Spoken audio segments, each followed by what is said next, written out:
साल था 1789। फ्रांस के आसमान पर तूफान उमड़ रहा था।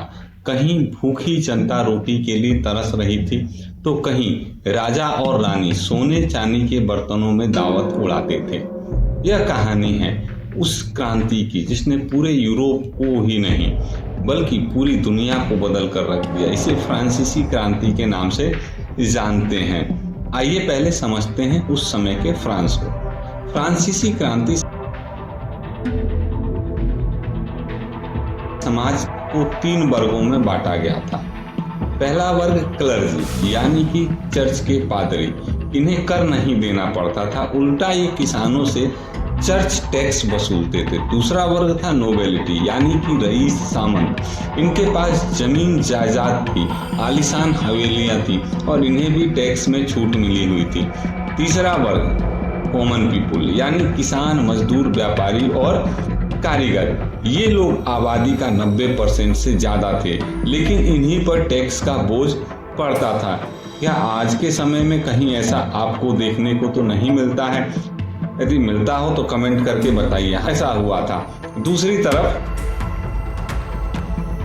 राजा लुई 16, रानी मैरी एंटोनिएट बारसाई के महलों में ऐशो आराम से जिंदगी जी रहे थे।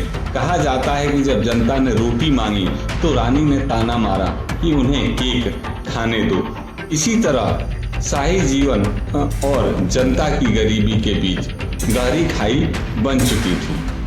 फ्रांस कई युद्धों में शामिल था, खासकर अमेरिका की आज़ादी की लड़ाई में। इन युद्धों पर बेहिसाब खर्च ने खजाना खाली कर दिया। किसानों पर पहले ही टैक्स का बोझ था, अब खाने पीने की चीजों की कीमतें भी बढ़ गई थी। भूख और गरीबी से तंग आकर जनता धीरे धीरे गुस्से से भरने लगी। 1789 में राजा ने समाधान ढूंढने के लिए स्टेट जर्नल की बैठक बुलाई, लेकिन यहाँ भी अन्याय साफ नजर आया। पहले और दूसरे वर्ग को ज्यादा प्रतिनिधित्व और तीसरे वर्ग को कम। नतीजा ये हुआ कि तीसरे वर्ग के प्रतिनिधियों ने बगावत कर दी और खुद को राष्ट्रीय सभा घोषित कर दिया। यहीं से क्रांति की चिंगारी भड़क उठी। 14 जुलाई 1789, यह तारीख इतिहास के पन्नों में हमेशा के लिए दर्ज हो गई। पेरिस की जनता ने हथियार जुटाए और बेस्टिल के किले पर हमला कर दिया। बेस्टिल सिर्फ एक जेल नहीं थी, यह राजा की निरंकुश शक्ति का प्रतीक था। भीड़ ने जेल तोड़ी, कैदियों को आजाद किया और गढ़ के पत्थर तक उखाड़ ले गए। यह घटना फ्रांसीसी क्रांति का प्रतीक बन गई। अभी भी फ्रांस हर साल 14 जुलाई को राष्ट्रीय दिवस के रूप में मनाता है। क्रांति ने दुनिया को 3 अमर नारे दिए: स्वतंत्रता, लिबर्टी, समानता, इक्वलिटी, बंधुत्व, फ्रेटर्निटी। 1789 में मानव और नागरिक अधिकारों की उद्घोषणा तैयार की गई, मतलब declaration of right of man and citizen. इसमें कहा गया कि सब इंसान बराबर हैं, किसी को जन्म या वर्ग के आधार पर विशेष अधिकार नहीं होंगे। लेकिन जनता का गुस्सा कम नहीं हुआ। राजा और रानी ने देश से भागने की कोशिश की, लेकिन वे पकड़े गए। 1792 में फ्रांस को गणराज्य घोषित कर दिया गया। 1793 में राजा लुई और रानी मैरी एंटोनिएट को पेरिस के गिलोटिन पर चढ़ा दिया गया। गिलोटिन एक ऐसा यंत्र जो कि एक झटके में सिर अलग कर देता था, फ्रांसीसी क्रांति का डरावना प्रतीक बन गया। राजा के बाद सत्ता आई रोबेस्पियर और उसकी पार्टी के हाथों में। उन्होंने क्रांति को बचाने के नाम पर आतंक फैला दिया। 1793 से 1794 तक हजारों लोगों को देशद्रोही बताकर गिलोटिन पर चढ़ा दिया गया।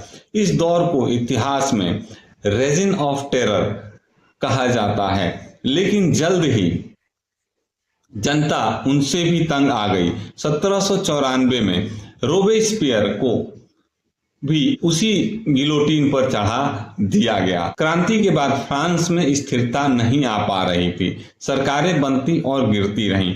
इस व्यवस्था के बीच में एक सैनिक जर्नल उभरा, नेपोलियन बोनापार्ट। 1799 में उसने सत्ता संभाली और खुद को फ्रांस का सम्राट घोषित किया। नेपोलियन ने क्रांति के कई आदर्शों को कानून के रूप दिया, जैसे कि सबके लिए समान कानून, शिक्षा में सुधार और योग्यता के आधार पर नौकरी।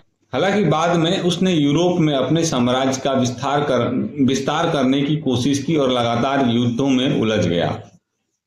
फ्रांसीसी क्रांति का असर सिर्फ फ्रांस तक सीमित नहीं रहा, इसने पूरी दुनिया को एक नया संदेश दिया कि जनता जब अन्याय के खिलाफ खड़ी हो जाए तो सबसे मजबूत तानाशाह भी टिक नहीं सकता।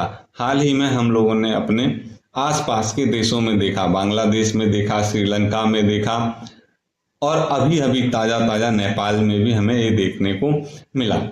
भारत सहित कई देशों के स्वतंत्रता सेनानी इसी क्रांति से प्रेरित हुए। लोकतंत्र, मानव अधिकार और नागरिक स्वतंत्रता जैसे विचार दुनिया भर में फैल गए। आज भी जब हम जनता का शासन जनता के लिए करते हैं तो उसकी जड़ें कहीं ना कहीं फ्रांसीसी क्रांति से जुड़ी हैं। फ्रांसीसी क्रांति ने दुनिया को बदल दिया। इसने सिखाया कि अन्याय हमेशा के लिए टिक नहीं सकता और जनता की आवाज सबसे ताकतवर होती है। स्वतंत्रता, समानता और बंधुत्व, यही वे आदर्श थे जो हर पीढ़ी को याद दिलाते हैं कि असली शक्ति जनता के हाथों में है।